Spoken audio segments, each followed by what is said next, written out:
Hello विद्यार्थियों, नमस्ते। आपका पाठ 4 चल रहा है प्रतिरक्षा एवं रक्त समूह। प्रतिरक्षा एवं रक्त समूह में आपने रक्त के बारे में पढ़ लिया, प्रतिरक्षा के बारे में पढ़ लिया। हमने यहाँ पर प्रतिरक्षा की संरचना का चित्रण भी किया था और प्रतिरक्षा जो प्रतिरक्षी होते हैं, एंटीबॉडीज जो होते हैं, उस प्रतिरक्षी की संरचना का वर्णन भी किया था। उस संरचना में आप लोगों ने देखा था कि प्रतिरक्षी की संरचना जो कैसी होती है, बाह्य आकार की होती है, ठीक है ना। और उससे संबंधित कुछ परिभाषाएं थी जिनको हमने यहाँ पर नोट किया था। आज हम रक्त के अंदर ही एक और कारक पढ़ने जा रहे हैं जिसको बोलते हैं हम RH कारक। रक्त के संबंधित जो मैंने आपको जानकारी लिखी थी उसमें RH कारक के बारे में बहुत कुछ मैंने यहाँ पर आपको बता दिया था, लेकिन आज मैं बताने जा रहा हूँ आपको कि RH कारक कितने प्रकार के होते हैं और कौन से RH कारक ऐसा होता है जो आपके शरीर के लिए बहुत ही महत्वपूर्ण होता है। तो RH कारक कितने प्रकार के होते हैं ये हम यहाँ पर चेक करते हैं, ठीक है ना। तो हम हेडिंग डाल रहे हैं बेटा कि RH कारक के प्रकार।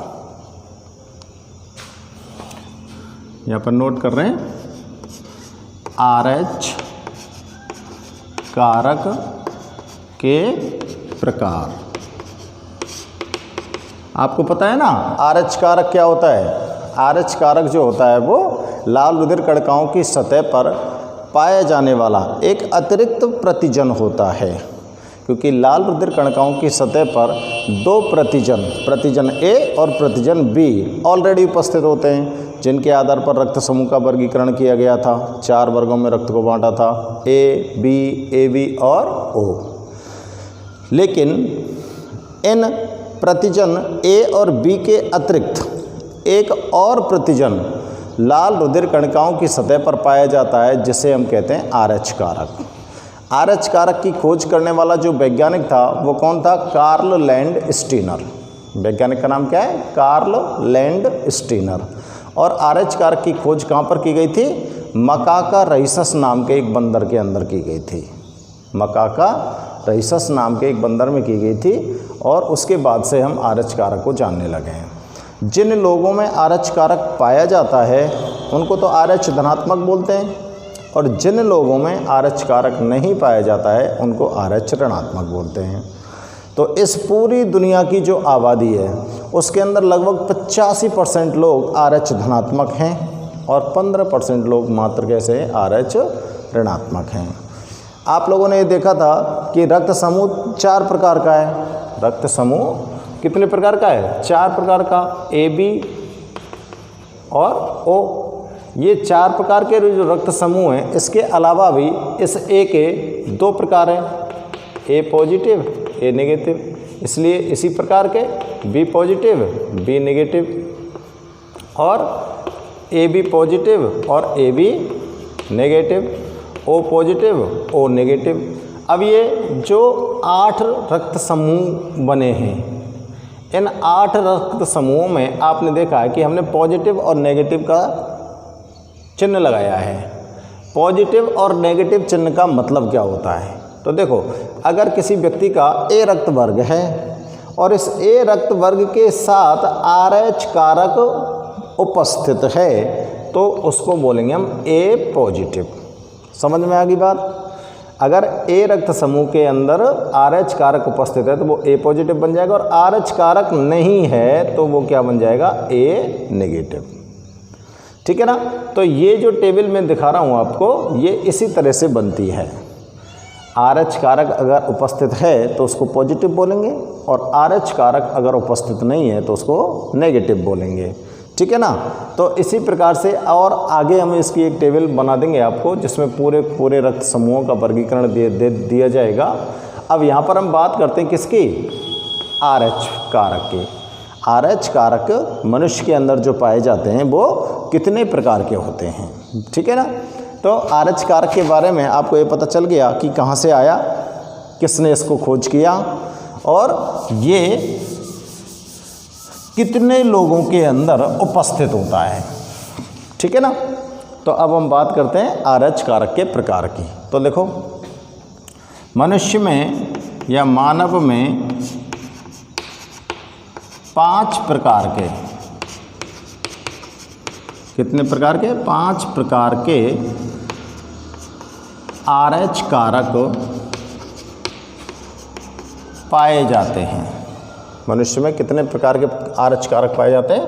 5 प्रकार के RH कारक पाए जाते हैं। ठीक है ना। अब 5 प्रकार के जो RH कारक यहाँ पर उपस्थित हैं वो कौन कौन से हो सकते हैं बताओ। देखो आपको 3 अक्षर ध्यान रखना है, C D E, ये अक्षर ध्यान रखना है आपको। इसमें 2C 1D और 2E, ये 5 है क्या ना। 2 तो C आएंगे और 2D आएंगे, सॉरी 1D आएगा और 2E आएंगे। तो ये 5 प्रकार है क्या ना। अब देखो इनको मैं कैसे लिख रहा हूं, जो निम्न है RH D, एक बार लिखना है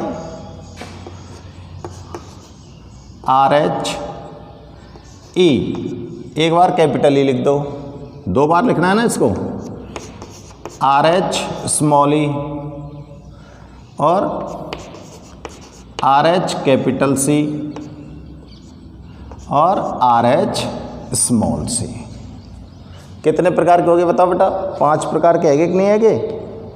ये 5 प्रकार के RH कारक होते हैं।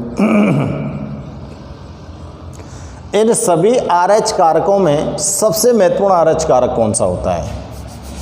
इन सभी RH कारकों में सबसे महत्वपूर्ण RH कारक होता है RH D। तो आगे लिखेंगे इन सभी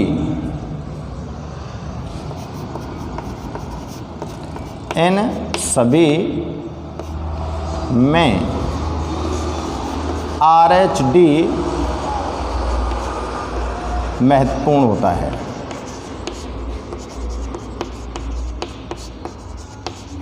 क्यों महत्वपूर्ण है बताओ?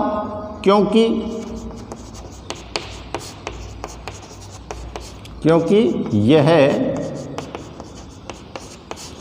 सर्वाधिक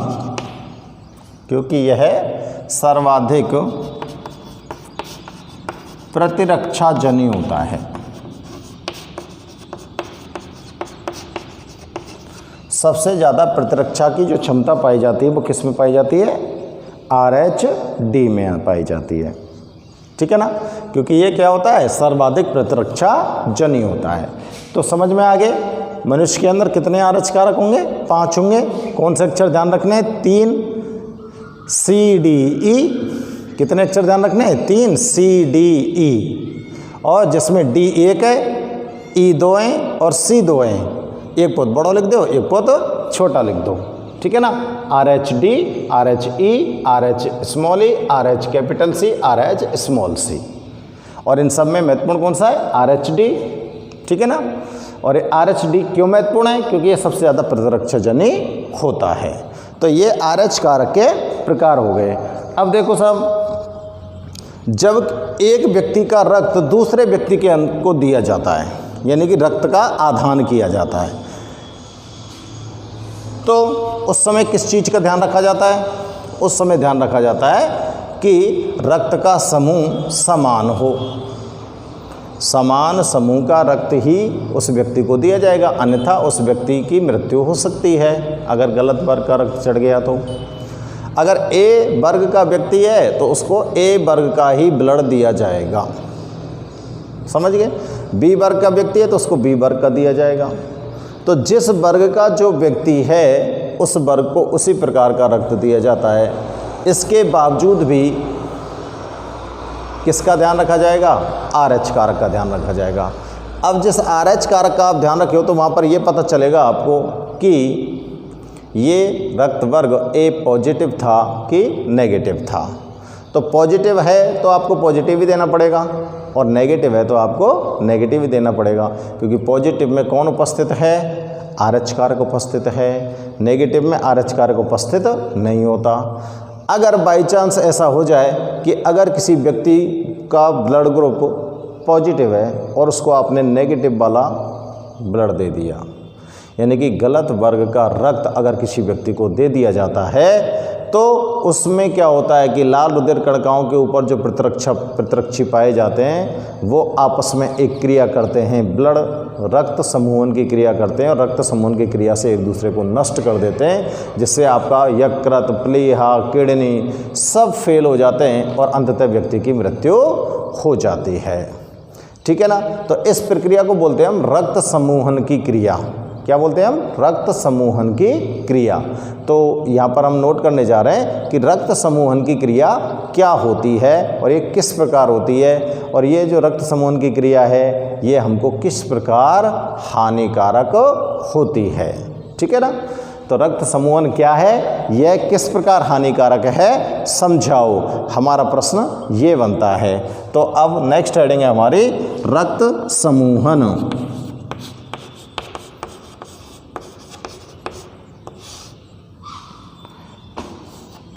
इसको बोलेंगे ब्लड एगुलेशन। क्या बोलेंगे? Blood agglutination.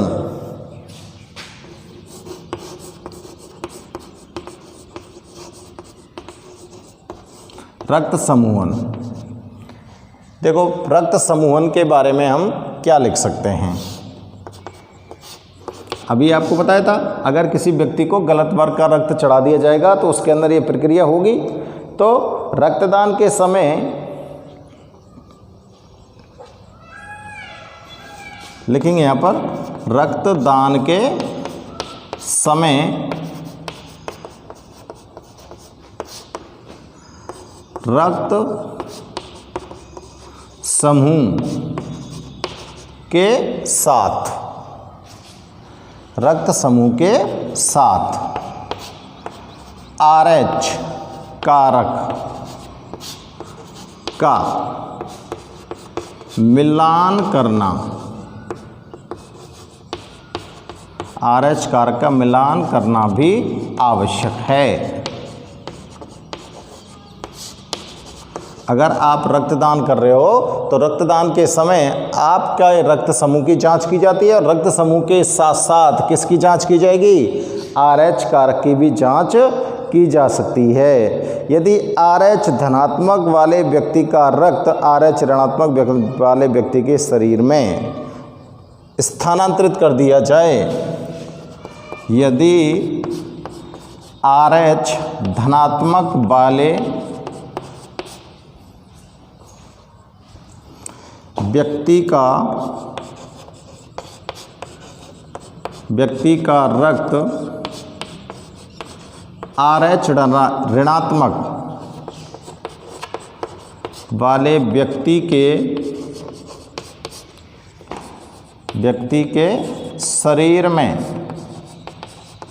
ऋणात्मक वाले व्यक्ति के शरीर में स्थानांतरित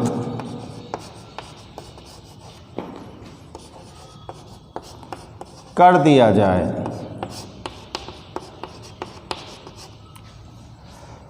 समझ के, RH धनात्मक वाला व्यक्ति है और इसका रक्त RH ऋणात्मक वाले व्यक्ति को दे दिया। अगर गलती से ऐसा हो गया तो क्या घटना घटित होगी? किया जाए तो ग्राही में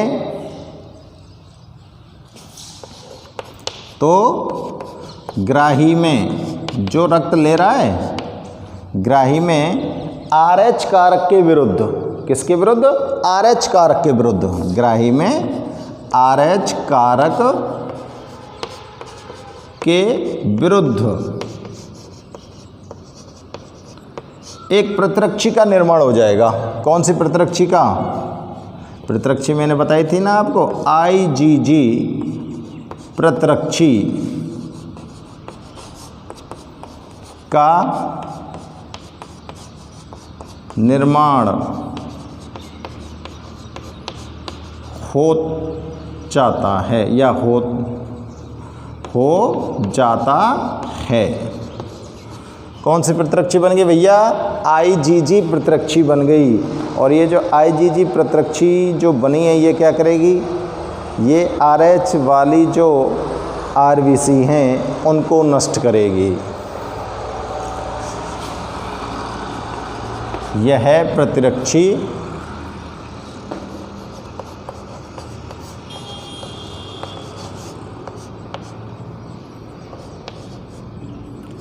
RH युक्त RBC को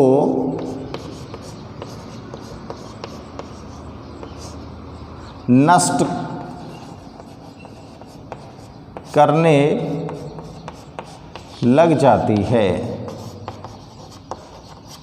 देखो ध्यान से देखो, RH वाली जो लाल रुधिर कणिकाएं हैं उनको नष्ट करने लग जाएगी कौन? ये IgG प्रतिरक्षी।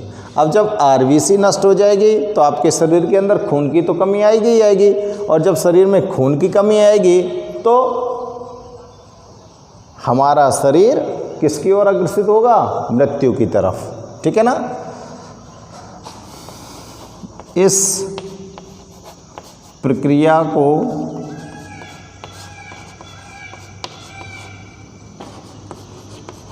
रक्त समूहन, इस प्रक्रिया को रक्त समूहन कहते हैं। ये रक्त समूहन की परिभाषा आ गई। और रक्त समूहन किस तरह से हुआ है? जब आप रक्तदान कर रहे हो तो आपके ब्लड ग्रुप तो चेक होता ही होता है, लेकिन ब्लड ग्रुप के साथ RH कारक का भी चेक करना बहुत ही ज़रूरी होता है। अगर गलती से ऐसा हो जाए कि RH धनात्मक वाले व्यक्ति को RH या RH ऋणात्मक वाले व्यक्ति को RH धनात्मक का रक्त दे दिया गया है, तो जो लेने वाला है, जो रक्त को लेने वाला है, उस व्यक्ति के शरीर में IgG प्रतिरक्षी का निर्माण हो जाएगा। और ये IgG जो प्रतिरक्षी होंगे, ये RH कारक युक्त जो लाल रुधिर कोशिकाएं होती हैं उनको नष्ट करने लग जाएंगे। और जब RBC को नष्ट करने लग जाएंगे तो ये जो प्रक्रिया होगी, इसको ही क्या बोलते हैं? रक्त समूहन की प्रक्रिया कहते हैं। अब देखो इससे क्या नुकसान हो सकता है आपको? रक्त समूहन से हानि क्या हो सकती है? तो अलग हेडिंग डाल के लिख दूं? अलग हेडिंग डाल सकते हैं, रक्त समूहन से हानि। आप भले इसी उत्तर के अंदर इसको शामिल कर सकते हो, लेकिन मैं आपको इसको अलग से लिख रहा हूँ। ठीक है ना? कि रक्त समूहन आपको क्या नुकसान कर सकता है। देखो, रक्त समूहन की प्रक्रिया द्वारा, रक्त समूहन क्रिया द्वारा, अगर रक्त समूहन हो गया है ना, तो क्रिया द्वारा, इस प्रक्रिया के द्वारा रक्त में बिलीरुबिन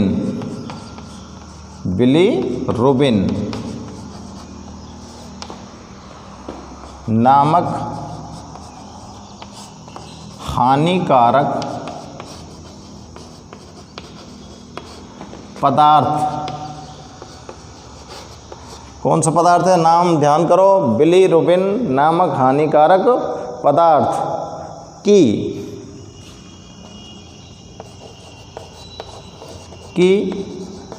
बड़ी मात्रा जमा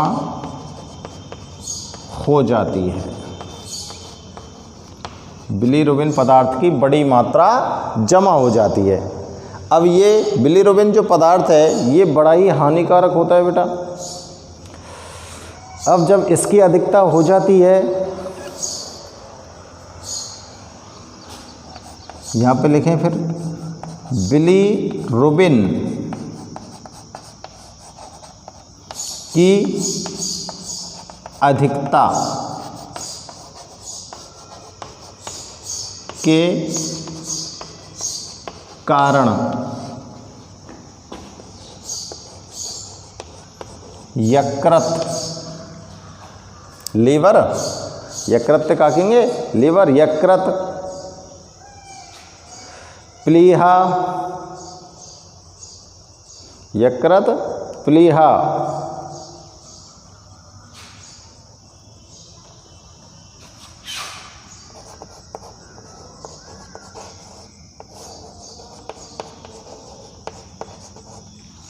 को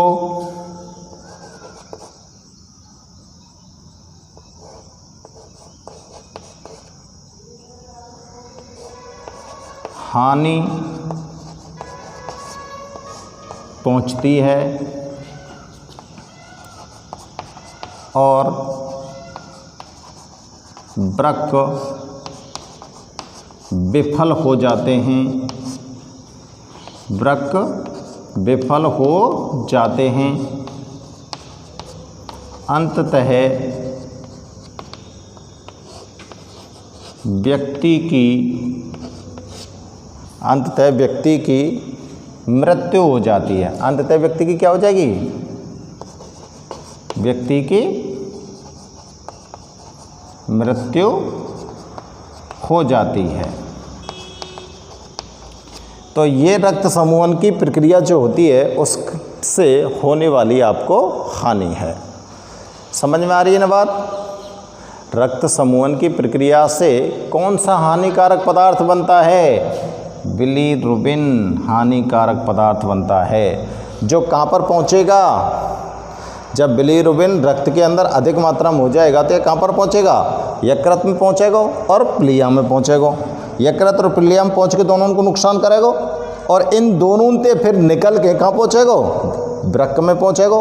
तो ये वृक्क को फेल कर देगा और जब वृक्क फेल हो जाएगा तो आपके जो रक्त के अंदर बनने वाले जो हानिकारक पदार्थ होते हैं वो रक्त से बाहर नहीं निकल पाएंगे, नहीं निकल पाएंगे ना। जब वे रक्त से बाहर नहीं निकल पाएंगे तो आपके रक्त के अंदर बहुत से नाइट्रोजनी पदार्थ जमा हो जाएंगे और बहुत से नाइट्रोजनी पदार्थ जो होते हैं वो सभी के सभी कैसे होते हैं? विषैली प्रकृति के होते हैं और ये विषैली प्रकृति के पदार्थ आपकी मृत्यु का कारण बन सकते हैं। तो ये हो गई बेटा रक्त समूहन की प्रक्रिया। अब इस रक्त समूहन की प्रक्रिया में आपको जो मुख्य रूप से ध्यान रखने वाली चीज़ हैं वो क्या हैं? देखो, रक्त समूहन की प्रक्रिया में कौन से प्रतिरक्षी का निर्माण होता है? IgG प्रतिरक्षी का निर्माण होता है। छोटे छोटे क्वेश्चन की बात बता रहा हूँ मैं। कौन सा प्रतिरक्षी बना है? IgG। और रक्त समूहन की प्रक्रिया में बनने वाला हानिकारक पदार्थ कौन सा होता है? बिलीरुबिन। और बिलीरुबिन यानी कि रक्त समूहन के द्वारा हमारे शरीर के कौन से अंगों को ज़्यादा नुकसान पहुंचता है? यकृत, प्लीहा, वृक्क। तो ये छोटे छोटे प्रश्न इसके अंदर से आपको निकल के आते हैं, ठीक है ना। तो हमको ये सारी चीज़ें ध्यान में रखनी है बेटा। तो आप फटाफट से नोट कीजिए रक्त समूहन को, उससे हानि को, और ये आपके नोट हो ही गए होंगे RH कारक के प्रकार, ठीक है ना। नोट करिए।